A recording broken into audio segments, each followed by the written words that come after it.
Yung basahin ng alpabetong Tagalog.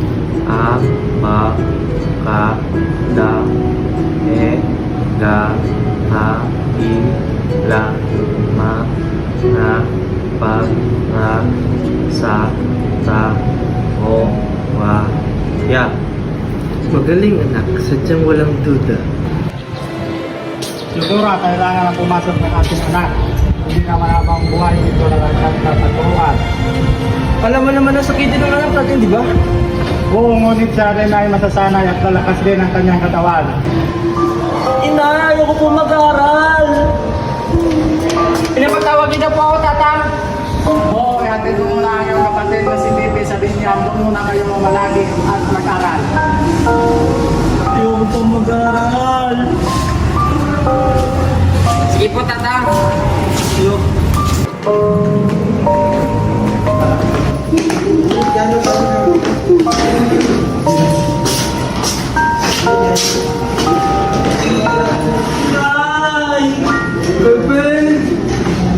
Napakagaling talaga magsalita ng Espanyol, Pedro. Ikaw, Sen, marunong ka ba magsalita ng Espanyol? Kaunti lang po, guro. Eh, salitang Latin. Kaunti lang din po, guro.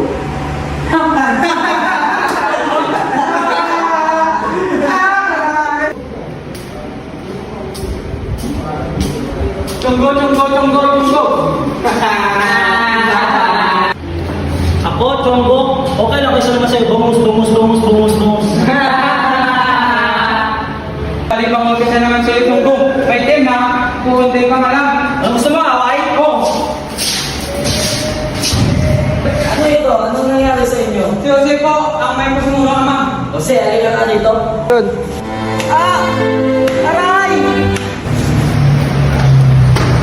Magandang araw. Narito po ba si Doña Chudora? Magandang umaga rin. Anong inyong tapos kayo po nito? Gusto ka na ng sala pag nagkakasunin ang asawa ng iyong kapatid. Wala akong pinalaman sa kanya yung pinilitang sa akin. Sige, uli na yan. Bakit na akong bata, lumamak na lang sa akin. Wala akong pinalaman yung pinilitang sa akin. Itawan niyo ako. Sige na yan. Itawan niyo ako. Sisirain niyo ako. Nanang! Dadalo na po sa akin, Nanang. Pepe! Kamusta na po yun dyan? Pepe, huwag kang mag-alala. Maayos ang kalagayan mo dito. Ikaw, kamusta na ang pag-aaral mo sa Maynila? Mabuti naman po, Nanang. Matataas naman pong akin nakamit ng mga grado. Tatlong buwan na po at makakalaya na kayo rito at magkakasama na tayo ulit. Sana magkatotoo yan, anak. Anak, kahit tagal tayong hindi nagkita, ako'y nangungulila sa'yo. Ako rin po, Nanang. Masaya ako na sa wakas ay makakalaya na kayo rito at magkakasama na tayo ulit. Mabuti pa ang ipagpatuloy na lamang sa ibang bansa ang aking pag-aaral dahil aking nakita sa Universidad ng Santo Tomas ang diskriminasyon sa mga Pilipinong mag-aaral na tulad ko. Hindi ko namantis pa ang pang-aapi ng mga profesor at manununuan. Higit na makabubuting ipagpatuloy ko sa ibang bansa ang aking pangarap na maging isang manggamot. Pasyano? May binigay na nilang sa iyo, Stephen. Sige, salamat.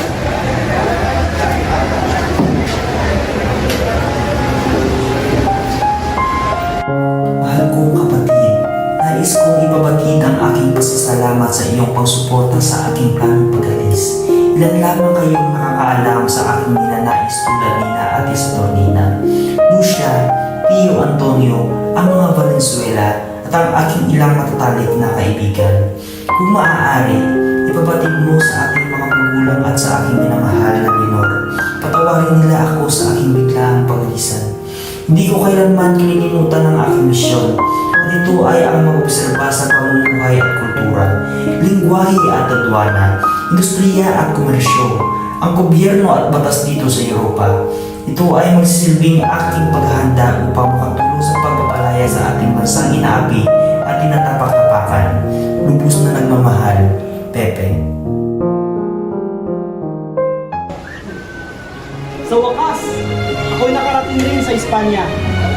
Ibang-iba ito sa aking bayan. Noong una, hindi ko nagustuhan ang Barcelona.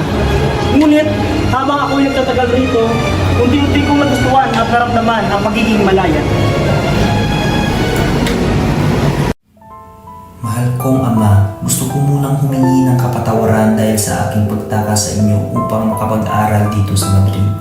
Ako po ay naghahanap ng karunungan na makakatulong sa akin sa pagpapalaya sa ating bansa.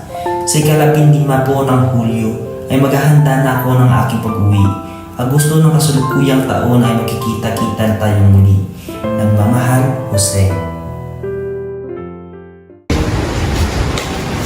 Nanang, tata, Ano yan, Pepe? nais ko sana ng paalam. Yung tatang naman pa. Akin naman po yung listahin na aking liwan. Hindi, maaari Pipi. Alam mo bang mainit sa iyo ang mata ng mga praile? Bilang isang ama, hindi ako papayag. Nais mo na bang mawala ang buhay mo dito sa mundo ito? Hindi, maaari. Nang makabalik sa Manila, pinarapat ni Rizal ang patawag ng isang pulong upang bumuo ng isang samahan na tinatawag na La Liga Filipina.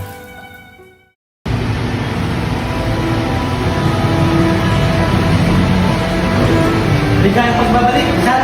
Salamat. Hindi ka pagbalik.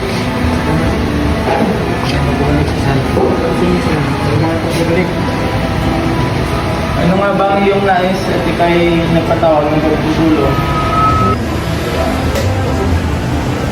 Una sa lahat, nais ko magpasalamat sa inyong lahat sa pagdalo nyo sa pulong na ito. Nais ko sana magtatag ng samahan ng pamalaan ng mga Kastila.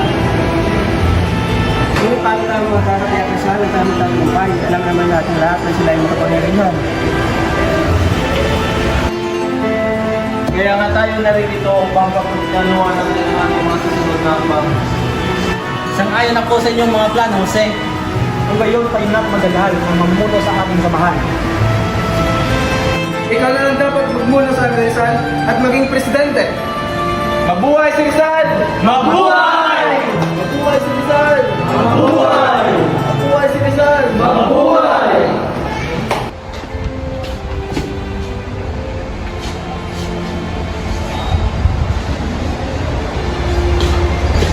Nanang! Nanang! Ano bang nangyari sa iyo, Maria? Ba't ka sumisigaw? Si Jose! Anong nangyari sa aking kawawang anak? Bali-balita na siya dinagad sa kanyang sinasakyang barko. Ang barkong Isla di Panay. Diyos ko, ang anak ko! Rizal! Rizal!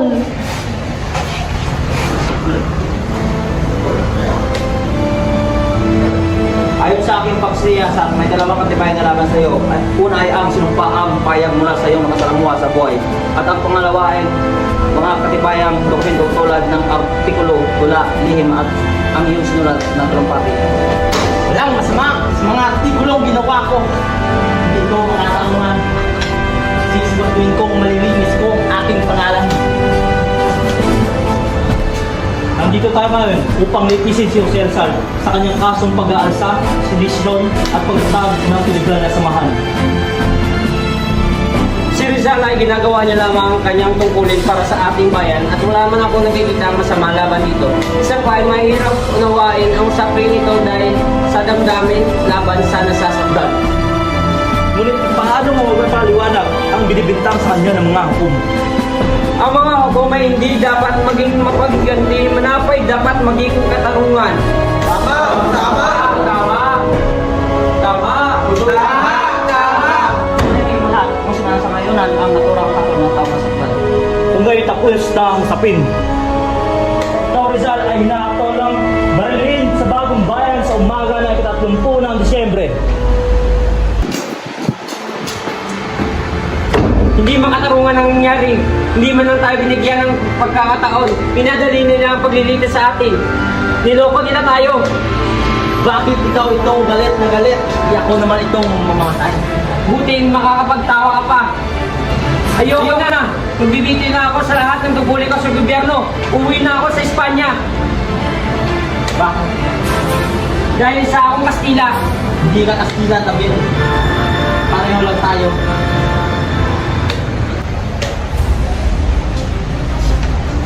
Kailangan natin gumawa ng paraan upang maligtas si Rizal. Mabuhay si Jose Rizal! Mabuhay! Mabuhay! Rizal! Tumahimik kayo. Manahimik.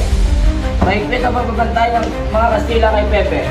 Mahirap ang nais nyo. Handa kami magbuhay ng buhay upang maligtas na mga Jose Rizal! Mabuhay! Mabuhay! Rizal! Mabuhay! Tama na, tumahimik na ang lahat. Ako man gusto ko man iligtas ang aking kapatid. Ngunit kailanman, hindi ko gusto ni Pepe na dumanak ang dugo ng dahil sa kanya. Wala na tayong magagawa. Diyos na ang bahala tumagba sa kanya. Pepe! Nanang!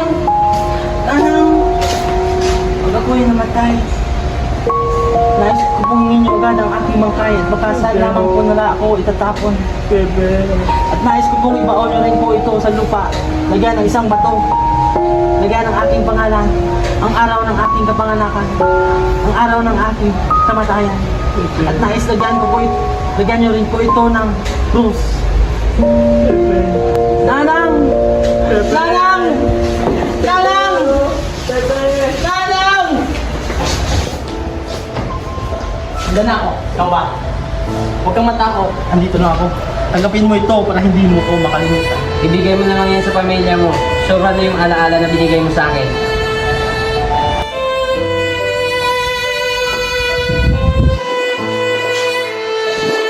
Para siguro nila, tatakas ako.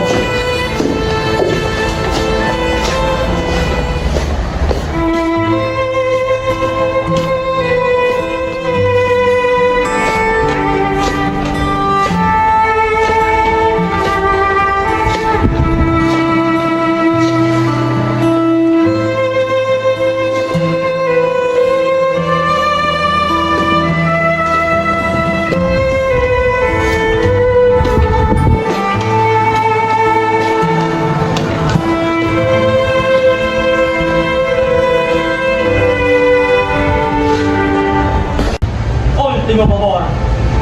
Let me face the firing squad. Imposible! Then at least spear my head.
Kailangan pumasok ng ating anak sa paralan. Hindi naman pwede dito na nasa kapal. Kaya naman sa'yo tunggo. May tin na. Pakunting pangalan. Ano? Tinugin? Ano ito? Ano nangyari sa inyo? Jose po, may asbano. Ano ito? Ano nangyari sa inyo? Si Jose po ang may pagnuno.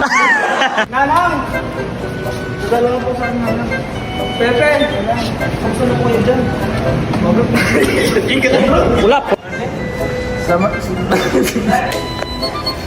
Sa wakas. Pasyano.